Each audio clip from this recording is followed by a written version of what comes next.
Hi, everybody. I hope you're having a fabulous day. Last Sunday, Michelle and I spoke about, getting unstuck, and we had so much response from all of you about how to handle difficult relationships. So today, I thought I would talk to you about four things that I have been doing for decades, four ways to detoxify yourself from, dysfunctional relationships with family members or friends. So we all know that we have relationships that can be difficult. So let's get started. The first thing is, don't take it personally. Do not take anything personally. When someone is invading you, when someone is abusing you, when someone is speaking ill of you, when someone is abandoning you, it is never about you.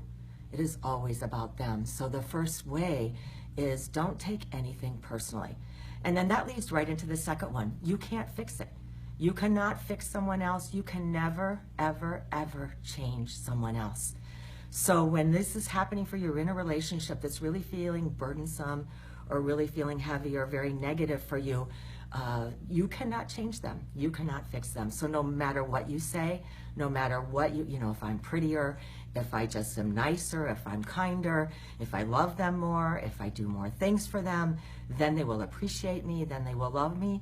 No. No, no, no, that can never, ever work. You can never change someone else. The only way that another person can change, the only way, is if they truly desire to change. I learned this quite a few years ago. I had someone, and we were in a really tough relationship together. And so I sent them an email, and I was kind, and I was loving, and I thought, they're going to see my side to this. They're going to see my point of view. No, they did not see my side to it. They did not see my point of view.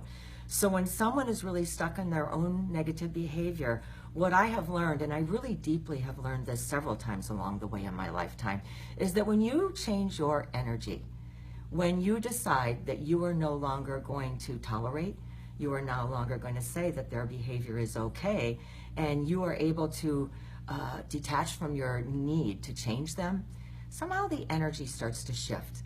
You start to see that relationship for you changing, regardless of whether the other person changes. Because remember, I'm going to reiterate this, no one can change unless they desire to change, and you can never change someone else's behavior. So what I've done is I accept them the way that they are, especially if it's a family member and I love them dearly, or a really, really good friend.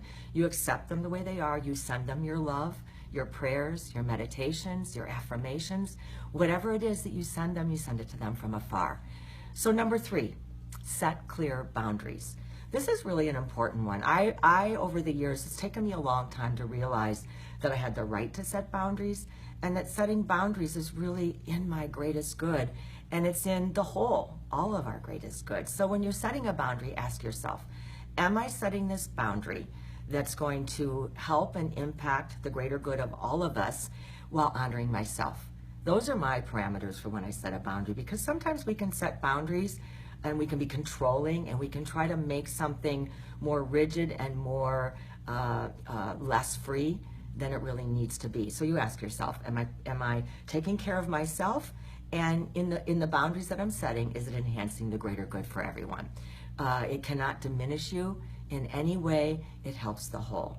And finally, the fourth thing, do not feel bad. Do not feel bad.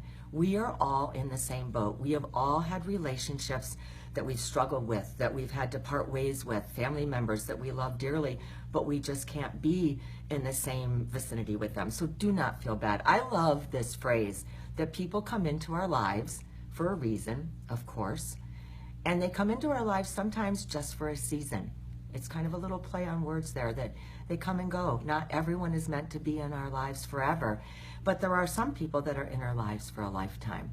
So as you're moving through your relationships with family members, yes, they're with you because they're part of your family, but are they necessarily needing to be in your vicinity all the time, or in your area? So especially mothers, I want to get a shout out to mothers here. When I became a mother 30 years ago, it's not easy. Of course, there's no manual that tells us how to be a mother.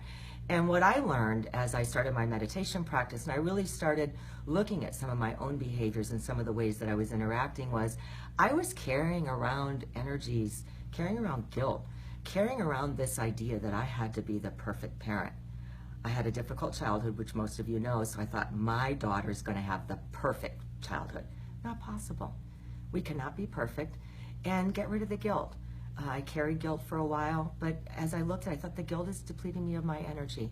So as we look at that, and what I noticed for me, when I started to name the feelings, Barb, you're feeling guilty right now. Just naming it, just feeling it in my body, helped me to release it. And it's as simple as that. So those are my 4 ways. I'll repeat them again for you. 4 ways for clearing yourself of and detoxifying yourself from dysfunctional relationships. First one, don't take anything personally. It's not about you. Second one, you cannot fix it. You cannot change them. You can only take care of yourself, and you can learn how to be as loving and kind and receptive as possible without allowing yourself to be in harm's way. Third thing, set really clear, strong boundaries. And fourth, do not feel bad. So I want to end with this. Although you cannot expect another person to change, the energy of the situation will change when you stop accepting negative behavior, when you stop recognizing that you're worthy, that you're valuable, that you matter so much. I mean, I love you guys so much. Michelle and I, our whole heart and our whole love goes into being here for you every step of the way. You matter. You are worth it. When you start to do that, you change, which shifts all of the energy all the way around. Last week we talked about Gabby Bernstein. We've been helping host this our Spirit Junkie Masterclass. Both of us took it.